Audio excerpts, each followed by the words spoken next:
ശബരിമല അയ്യപ്പസ്വാമിയുടെ കാണാതായ സ്വർണ്ണപീഠങ്ങൾ, അത് ശരിക്കും ദ്വാരപാലക വിഗ്രഹങ്ങൾ സ്ഥാപിച്ചിരുന്നത് ആ പീഠത്തിലാണ്.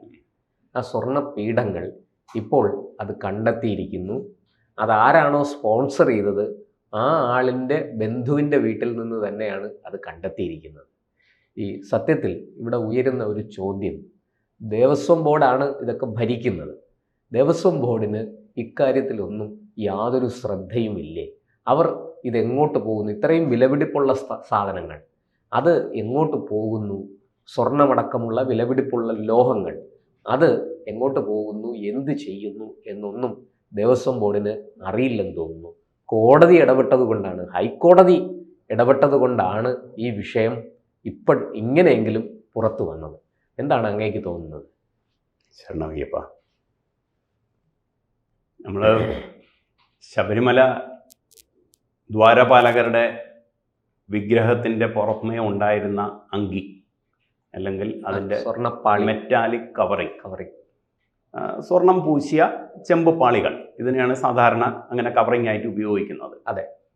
അപ്പോൾ അതിൻ്റെ വിവാദം കത്തിക്കയറി കഴിഞ്ഞതേ ഉള്ളൂ.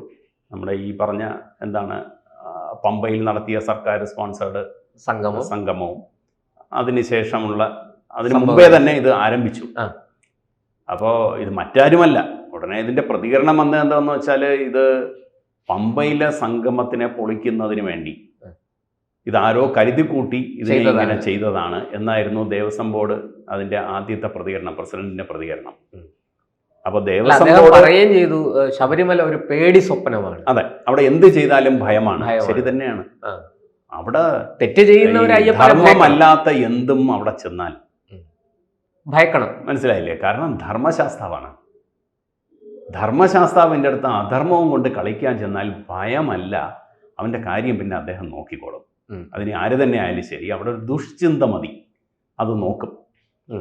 അപ്പം അവിടെ ദേവസ്വം ബോർഡ് ഒരു ചന്ദ്രഗ്രഹണ സമയം അത് തുടങ്ങുന്നതിന് തൊട്ട് മുമ്പേ നടയെല്ലാം അടച്ചു, തന്ത്രി പോലും അറിയുന്നില്ല.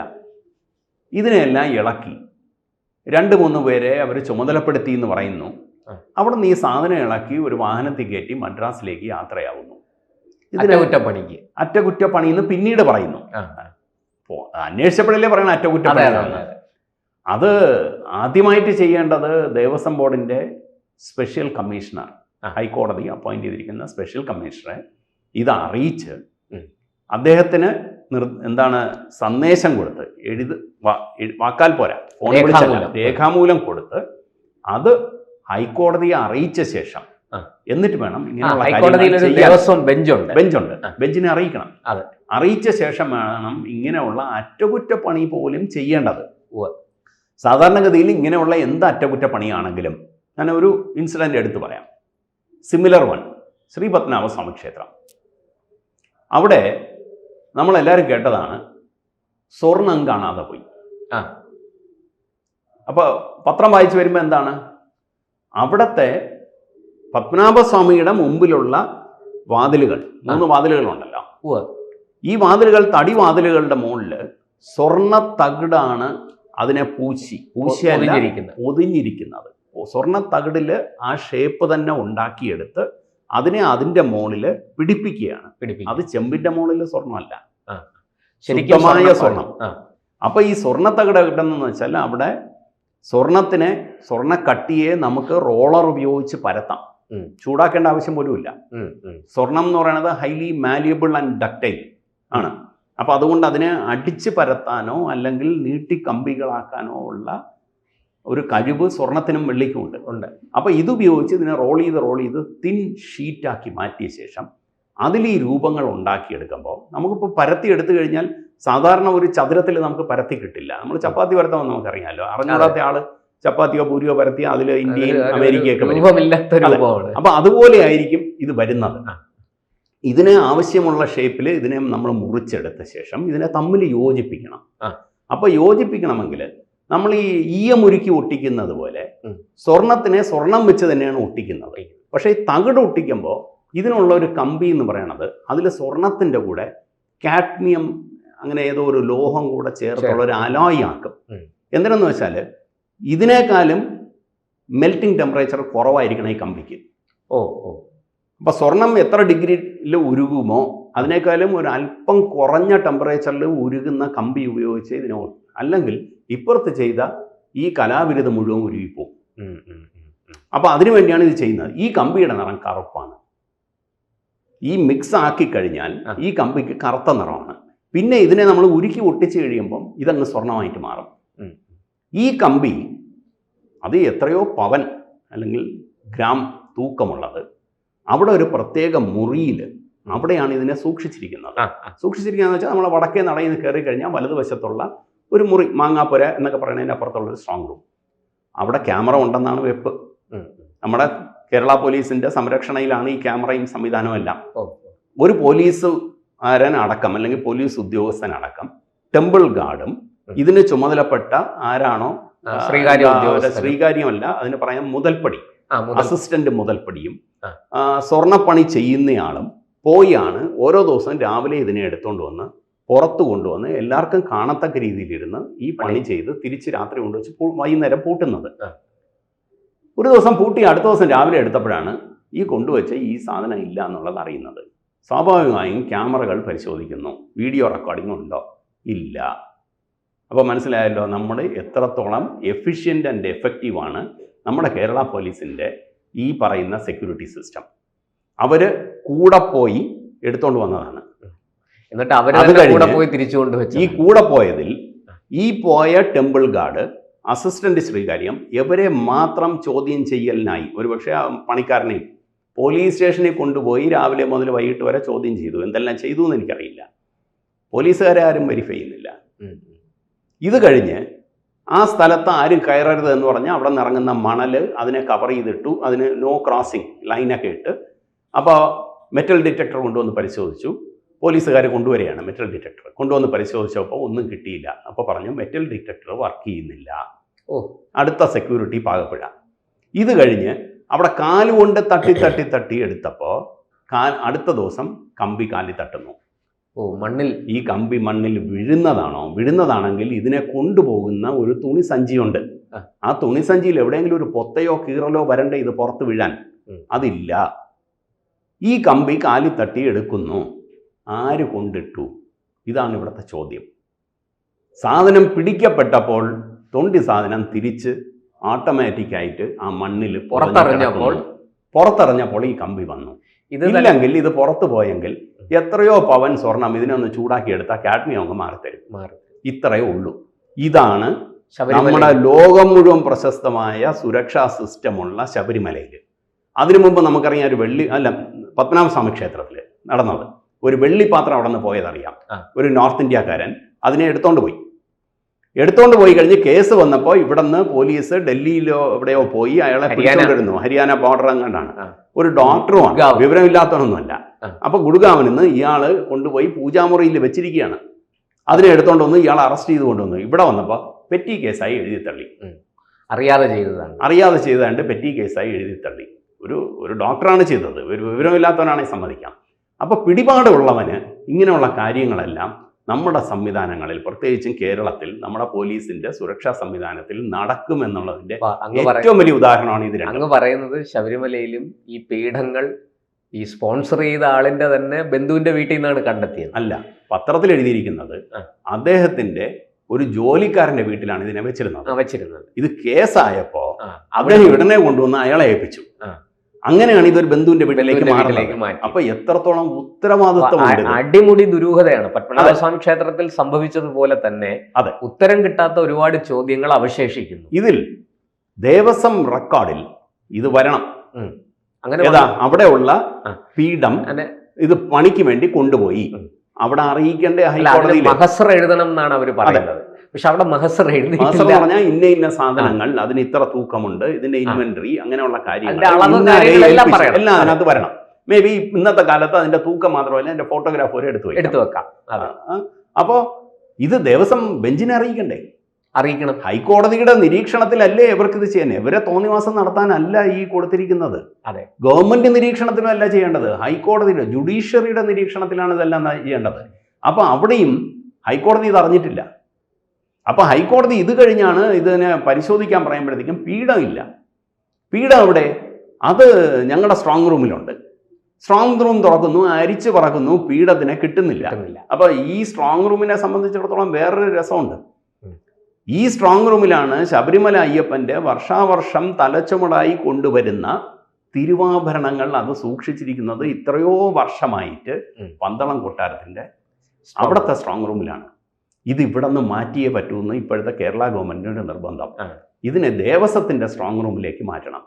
ആ സ്ട്രോങ് റൂം ഞാൻ പറയാൻ കാരണം അവിടെയാണ് ഈ പീഠം അവിടെ കാണാനില്ല എന്ന് ഹൈക്കോടതിയിൽ റിപ്പോർട്ട് ചെയ്തത്. അത് കഴിഞ്ഞ് അന്വേഷണമാകുന്നു. അന്വേഷിച്ചപ്പോഴാണ് ഇത് ഏതോ ഒരു വീട്ടിലുണ്ട്. ഈ സാധനത്തിൻ്റെ മാസ്റ്റർ പോലെയാണ് ഇതിൻ്റെ ട്രാക്ക് റെക്കോർഡും. ഇത് എവിടെ പോയി, എന്തവിടെ എത്തി, ഇവിടെ നിന്ന് എത്ര കൊണ്ടുപോയി, അവിടെ എത്ര എത്തി, ഇത് മുഴുവൻ അവിടെ എത്തണം.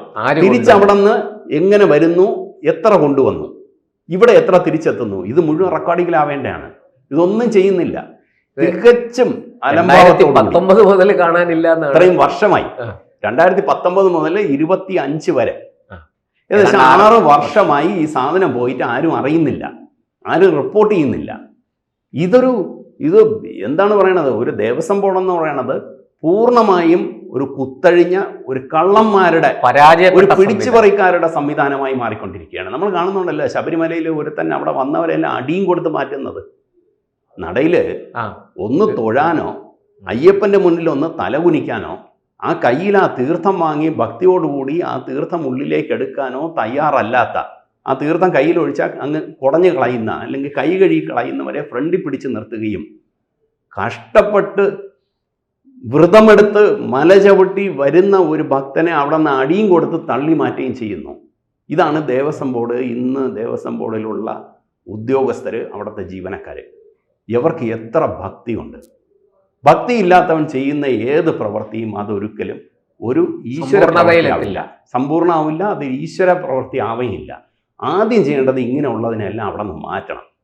ദേവസ്വം ബോർഡിൽ യഥാർത്ഥ ഭക്തരെ തിരഞ്ഞെടുക്കണം. അതിന് ഏത് സംഘടനയാണെന്നുള്ളതെന്ന് എനിക്ക് അഭിപ്രായമില്ല. പക്ഷേ അവിടെ നിൽക്കുന്നവൻ്റെ അവൻ്റെ ഭക്തിഭാവം ഇത് നമ്മുടെ ക്യാമറയിലടക്കം, ക്യാമറയിൽ ഇത് മോണിറ്റർ ചെയ്യാം. ഭക്തിഭാവം തെറ്റിക്കുന്നവൻ്റെ മുഖം കാണുമ്പോൾ നമുക്കറിയാം, അവൻ്റെ ബോഡി ലാംഗ്വേജ് കാണുമ്പോൾ നമുക്കറിയാം. അത് കാണുമ്പം പിള്ളാച്ച ഇത് നിനക്ക് പറ്റിയ ജോലിയല്ല, നീ വേറെ പണിക്ക് പൊയ്ക്കോ എന്ന് പറഞ്ഞ് അവിടെ നിന്ന് പറഞ്ഞു വിടണം. നല്ല ഒരു തന്നെ വീണ്ടും കൊണ്ടുവരിക. ഇത്രയും മാത്രം ചെയ്താൽ മതി. ഇതൊക്കെ എടുക്കുന്നതെന്ന് പറയുന്നത് തന്നെ നമ്മളെ രോമാഞ്ചം ഉണ്ടാവും ഇതിലൊക്കെ തൊട്ട് കഴിഞ്ഞാൽ. കാരണം ഇതൊക്കെ നമുക്ക് എന്താണ് മറ്റേ അൺറീച്ചബിൾ സംഗതികളാണ്. അങ്ങനെയുള്ള ഒരു സാധനത്തിനെ എടുത്തുകൊണ്ട് പോണത് ഇത്രയും നിഷേധഭാവത്തിൽ കൊണ്ടുപോകാൻ പറ്റുന്ന ഒരുത്തൻ അതിന് യോഗ്യനല്ല. നമ്മൾ പറയുമല്ലോ, ഈ തിരുവാഭരണം തലച്ചുമടായി കൊണ്ടുവരുന്നവർ എത്രയോ വർഷങ്ങളായി, അവർക്കൊക്കെ അതിൻ്റെ അടുത്തുള്ള ആ ഒരു സാങ്ക്ടിറ്റി അത് അത്രത്തോളം എന്താണ്, വ്രതമെടുത്തേ ചെയ്യൂ. എനിക്ക് തന്നെ അനുഭവമുണ്ട്. എൻ്റെ കൂടെ പത്മനാഭസ്വാമി ക്ഷേത്രത്തിൽ ഒരു ജോലി ചെയ്യാനായിട്ട് കൂടെ വന്നവർ, വ്രതമെടുത്ത് വന്നവരും വ്രതമെടുക്കാത്ത വന്നവരും. അപ്പോൾ അടുത്ത ദിവസം ഞാൻ പറയും, നീ ഇതിന് പറ്റില്ല, ദയവ് ഇത് നാളെ മുതൽ എൻ്റെ കൂടെ വരരുത്. അങ്ങനെയുള്ളവരെ മാത്രമേ നമുക്ക് അവിടെ നിർത്താൻ പറ്റൂ. ആ ജോലിക്ക് നിർത്തുമ്പോൾ കൊടും വെയിലായാലും ശരി, ഇടയ്ക്ക് വെള്ളം കുടിച്ചില്ലെങ്കിലും ശരി, എന്തിന് കാലത്തെ ജോലി തുടങ്ങാൻ വൈകുന്നേരം വരെ നമുക്ക് മൂത്രം ഒഴിക്കേണ്ട ആവശ്യമില്ല. അങ്ങനെ ഒരു മെറ്റബോളിസം ബോഡിയിൽ വർക്ക് ചെയ്യില്ല. അത് ഈ വ്രതത്തിന്റെ ഭാഗവും നമ്മളെ മനഃശുദ്ധിയുടെ ഭാഗവുമാണത്. അതേസമയം മറ്റവന് വന്ന് അരമണിക്കൂറാകുമ്പം ഞാൻ ഒന്ന് പോയിട്ട് വരാം, അപ്പം മനസ്സിലായിക്കോണം ഇവൻ എത്രത്തോളം ഉൾക്കൊണ്ടാണ് ഇത് ചെയ്യുന്നത്. ചായ കുടിക്കണം, ഒന്നും വേണ്ട, നമുക്ക് ആഹാരവും വേണ്ട. രാവിലെ തുടങ്ങിയാൽ വൈകുന്നേരം നട അടയ്ക്കുന്നത് വരെ അവിടുത്തെ മറ്റേ എന്താണ് നീലാംബരി രാഗം പാടി എല്ലാം ഭഗവാനെ ഉറക്കുന്നത് വരെയും നമുക്ക് അവിടെ നിന്നാലും നമുക്ക് ആഹാരം വേണ്ട. അപ്പൊ ഇതാണ് ഇതിന്റെ വശം. അതല്ലാത്തവന് പറ്റിയ ജോലിയല്ല ഇത്. ശബരിമലയിൽ ഇപ്പോൾ സംഭവിച്ചിരിക്കുന്ന കാര്യങ്ങൾ ദൈവഗത്യാൽ ബഹുമാനപ്പെട്ട ഹൈക്കോടതിയുടെ ഇടപെടൽ കൊണ്ടെങ്കിലും ഇതൊക്കെ ഇപ്പോൾ പുറത്തു വന്നിരിക്കുന്നു. ശബരിമല അയ്യപ്പന്റെ ഇടപെടൽ, അതെ, അതാണ് ഇതിന്റെ എല്ലാം മുകളിൽ ദൈവഗത്യാൽ എന്ന് വാക്ക് ആദ്യം പറഞ്ഞത് അതുകൊണ്ടാണ്. ഈ ശബരിമല അയ്യപ്പസ്വാമിയുടെ അഭീഷ്ടത്തിന് വിരുദ്ധമായിട്ട് അവിടെ ഒന്നും നടക്കില്ല.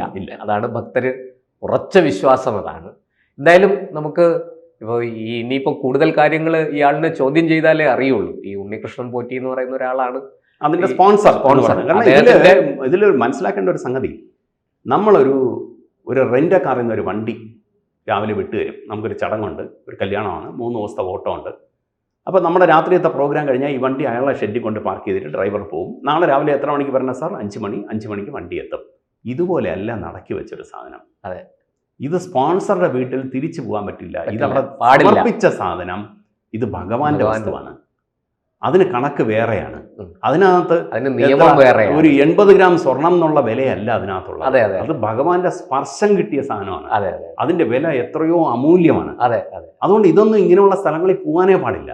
എന്തായാലും നമുക്ക് കൂടുതൽ വിവരങ്ങൾ പുറത്തു വരട്ടെ. അന്വേഷണം പുരോഗമിക്കുന്നു. ഇനിയിപ്പോൾ കോടതിയിൽ റിപ്പോർട്ട് കൊടുക്കാൻ പോവാണ്. ഒരു സംഗതി കൂടി എടുത്തു പറയാം. ഞാൻ മനസ്സിലാക്കിയത് ദേവസ്വം ബോർഡിൽ ഓഡിറ്റിംഗ് നടത്തിയിട്ട് എത്ര വർഷമായി. പത്മനാഭസ്വാമി ക്ഷേത്രത്തിൽ ഇൻവെന്ററി എടുത്തത് നമുക്കറിയാമല്ലോ. സുപ്രീം കോടതി ഇടപെട്ട് അതെ, മൂല്യനിർണ്ണയം നടത്തി. അത് എത്രയോ മാസങ്ങൾ. നമ്മുടെ പഴയ ഇപ്പോഴത്തെ ബംഗാൾ ഗവർണർ ശ്രീമാൻ ആനന്ദ ബോസ്, അദ്ദേഹം അന്ന് നാഷണൽ ആർക്കിയോളജി മ്യൂസിയം അവിടെ അതിൻ്റെ ഉത്തരവാദപ്പെട്ട ഉദ്യോഗസ്ഥനായി ഇരിക്കുന്ന ഡയറക്ടർ എന്തോ ആണ്. അപ്പോഴാണ് സുപ്രീം കോടതി പറയണത് ഇദ്ദേഹം പോയി ഇദ്ദേഹത്തിൻ്റെ മേൽനോട്ടത്തിൽ ഇത് ചെയ്യണം. ISROയിലുള്ള ശാസ്ത്രജ്ഞന്മാരെ കൂടെ ഉൾപ്പെടുത്തിക്കൊണ്ട്, ഇന്ത്യൻ ഇൻസ്റ്റിറ്റ്യൂട്ട് ഓഫ് സയൻസിലുള്ള ശാസ്ത്രജ്ഞന്മാരെ ഉൾപ്പെടുത്തിക്കൊണ്ട് ഇതിൻ്റെ മൂല്യനിർണ്ണയം ചെയ്യണം. വളരെ കൃത്യമായി മൂല്യനിർണ്ണയം ചെയ്തു. ഇതുപോലൊരു മൂല്യനിർണ്ണയം ദേവസ്വം ബോർഡിൻ്റെ മുഴുവൻ ഇൻവെന്ററിയും വേണം. ഇങ്ങനൊരു മൂല്യനിർണ്ണയം ചെയ്തില്ലെങ്കിൽ ഇത് അപകടമാണ്. അവിടെ ഇരിക്കുന്ന സ്വർണം 24 കാരറ്റ് 18 കാരറ്റ് ആവാം, ഒരുപക്ഷെ അത് പിത്തളയാവാം, അല്ലെങ്കിൽ പഞ്ചലോഹമാവാം, എന്ത് വേണോ മറിമായങ്ങൾ നടക്കും. കാരണം അവിടെ എന്തുണ്ടെന്ന് ആർക്കും അറിയില്ലല്ലോ. ആ മുറിയിൽ ഇരുന്നു എന്ന് പറഞ്ഞ വസ്തുവാണ് ഇപ്പം അന്വേഷിച്ച് മറ്റൊരുത്തൻ്റെ വീട്ടിൽ നിന്ന് കണ്ടെത്തിയിരിക്കുന്നത്. അതെ. അപ്പോൾ ഈ രീതിയിൽ ദേവസ്വം ബോർഡ് ഭരണം ശരിയല്ല. ആദ്യം ചെയ്യേണ്ടത് എന്ത് സംഗതി അതിനകത്തുള്ള ഒരു വോട്ട് വിളക്കായ അതടക്കം ഇൻവെന്ററിയിൽ വരണം. ഇതും സകല അമ്പലങ്ങൾക്കും, ദേവസ്വം ബോർഡിൻ്റെ കീഴിലുള്ള എല്ലാ അമ്പലങ്ങൾക്കും ഇത് വരണം. അവിടെ എന്തെല്ലാം ഉണ്ട് എന്നുള്ള കണക്ക് അത് എടുത്തിരിക്കണം. ഇല്ലെങ്കിൽ ഇത് വലിയ ഒരു മോഷണം എന്നല്ല, ഒരു കൊള്ള അതിനുള്ള സാധ്യത ഉണ്ടാക്കുകയാണ്. കൂടുതൽ വാർത്തകളും വിശേഷങ്ങളും നിങ്ങളിലേക്ക് എത്താൻ ABC മലയാളം സബ്സ്ക്രൈബ് ചെയ്യുക, ബെൽ ബട്ടണും അമർത്തുക.